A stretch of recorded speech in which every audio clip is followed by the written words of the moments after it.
You've tuned in to Chasing the Tiger, a program of Tennessee State Sports Production Network. Welcome back, ladies and gentlemen, to another episode of Chasing the Tiger, our first one of 2016, and we have a lot of material in sports to cover. But before we get into that, I have two new faces joining me today. My name is Prudencio Logan. I'm Marvell Wade. Okay, like I said, we have men's basketball going on, women's basketball, tennis, track and field, and softball. But we're going to start with men's basketball. So going on with them, last season, as everyone knows, was not the best season for the team, and the season before as well. Last season, the team only tallied 5 wins. They went 0-17 on the road, not being able to pick up a road win either. So the biggest thing this season is that they've actually been able to turn around and have success on the floor this season. So, Prudential, what do you think that success came from? Well, Coach Dana Ford this season, he's got those guys doing big things on the court. They've more than tripled their win total. They're at 18 wins currently. He was able to recruit this season. He was able to bring his guys in, implement a system, and that has been where the improvement is. I feel like there's more chemistry on the court. Right. So what do you think about that, Marvell? I mean, also with him being able to recruit his own players and implement his own system, the stats prove that with them improving their offensive scoring, defensive scoring, scoring margin, and also the total rebound. So they got it rolling right now. All right. So it seems like they got the ball rolling in all facets of the game right now. And actually, speaking of Coach Dana Ford and the job he's done, we actually got a chance to pick his brain and see what he thinks got this team going at 18 wins right now and counting. So let's look at it. The TSU men's basketball team had rough outings the past couple of years, posting a 10-51 record in that time frame.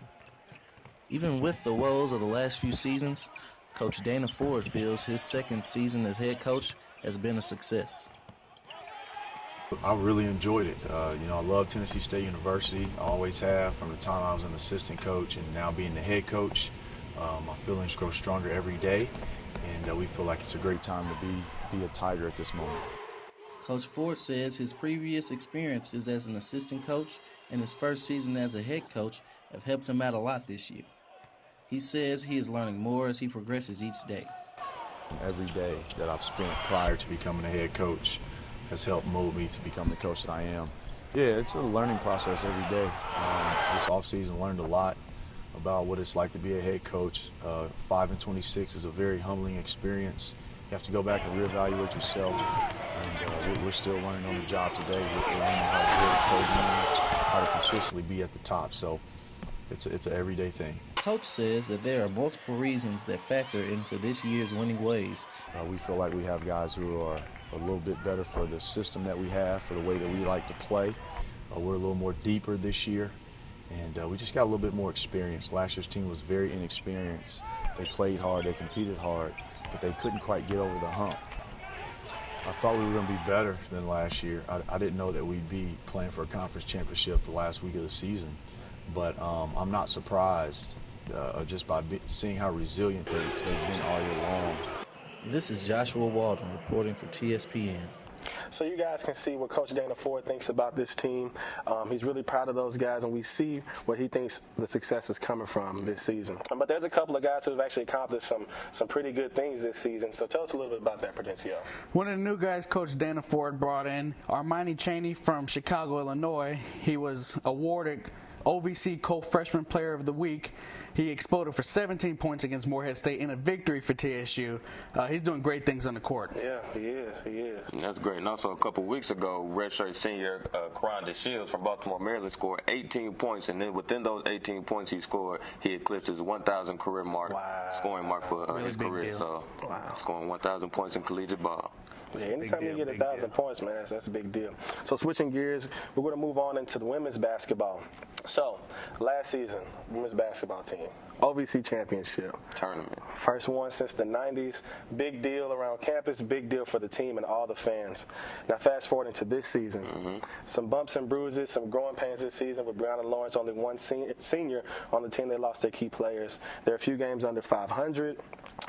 It's been really tough for them on the road this season, only with one road win this season.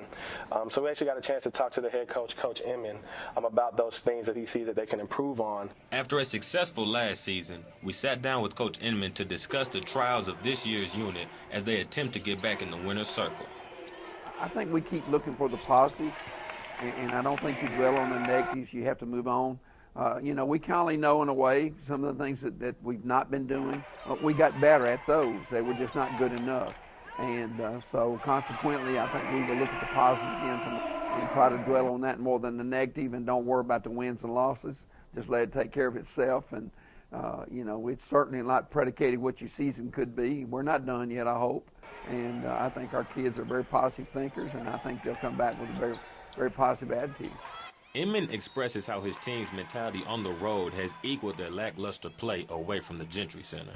This team, I think for me right now, I think plays too much on the emotion.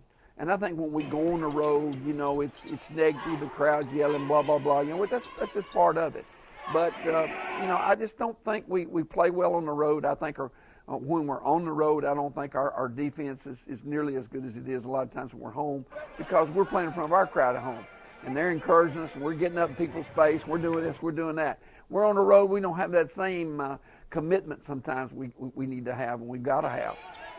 The other thing is, I think for us, is meeting the challenge on the road. Everything's against you, You're not going to get any calls on the road. You got to make your own breaks. You've heard all those cliches and whatever, but it's true. And so consequently, the teams I've had that's been really, really successful have been good road teams. Marvell, kind of tell us about what you think is the biggest thing that's been hurting this team on the road this season. Well, last year when they had numerous seniors and numerous leadership veterans on their team, and then you come to this year and you lose a lot of those seniors, road wins are hard to come by. With them only having one road win this year, and if we don't know anything about basketball, you need veteran leadership on the road to win games. So Absolutely. That is probably the biggest key factor in them not having many road wins this year. Absolutely. Yeah, I got buckled down on the road. Also, Prudential, we actually heard that they're going to be honoring one of our TSU legends in women's basketball. So tell us a little about who that is and what she did. So every year, the Ohio Valley Conference recognizes basketball legends from each institution a part of the conference. This year, from Tennessee State, they will be honoring Connie Swift, women's basketball legend. She was named to the OVC All-Freshman team. She was a OVC Tournament MVP twice. She's the TSU All-Career leading scorer with 2,054 points. And in 2010, she was named to the TSU Sports Hall of Fame. She is a legend in Tennessee State University. Absolutely. And she will be honored accordingly. Absolutely. That just speaks to the excellence and the history, rich history that we have here at TSU in all sports, including women's basketball. So we're going to switch gears, going on to track and field now. Well, early on in the season, Kwame Prince was named Track Athlete of the Week 2 weeks in a row. And at the Middle Tennessee State Invitational, we had multiple first-place finishes for our athletes in their respective categories. Heading into women's track, Amber Hughes was named Field Athlete of the Week and Track Athlete of the Week 2 weeks in a row. And Clarence Damius was named Field Athlete of the Week 2 weeks in a row. And also referring to Amber Hughes with the indoor OVC championship going to be in the Gentry Center this year. She won the triple jump in that last year, and this year she looks to win the triple jump again, and also winning the 55-meter hurdles. Yeah, we wish our Flying Tigers and our Tiger Bells the best of luck going into the indoor championships. And I know Amber Hughes and Clarence Damius and those people, man, they've been doing a lot of great things. So we wish them the best moving on. So let's change gears again, moving on into tennis. Prudential, tell us what's going on with tennis. The Tigers, they defeated Arkansas Pine Bluff 7-0. We had 3 doubles victories and 6 singles victories, a sweep of Arkansas Pine Bluff. Wow. And we had an award that was awarded to one of our tennis players early on. Yes, sir. Sophomore Shawshank Naltio, he earned the Adidas OVC Men's Co-Athlete of the Week when he helped the Tigers win our 2 opening games for this spring season. Okay, accomplishments. Okay, so we're going to switch gears, going into something that's not necessarily talking about our sports right now, but an alum, Robert Myers. Everybody knows Robert Snacks Myers. He was a big-time lineman for our team, got drafted last year, and he actually was on the team that won the Super Bowl in the Denver Broncos. So tell us a little bit about that, Marvell. Well, yeah, as you said, Robert Snack Myers, he was a TSU alum. He just got drafted last year in the 5th round. He got drafted to the Baltimore Ravens, and after going through some trials and tribulations throughout the season, he ended up on the Denver Broncos Super Bowl winning team just at the right time, and now he has a Super Bowl ring. That's awesome. It's always a good thing for your program. I know Coach Reed and that team is proud. It's always going to help when you're recruiting, too, being able to tell guys coming in that we have to actually have guys that have been on pro teams and actually have some jewelry on their finger for winning the Super Bowl. So, guys who have that it factor. Yeah, absolutely. That it factor that gets them that Lombardi trophy. So as you guys can see, we have a lot of good stuff going on. men's and women's basketball, track and field, tennis. And Robert Myers just holding up that Lombardi trophy. So I think that about wraps it up for Chasing the Tiger today.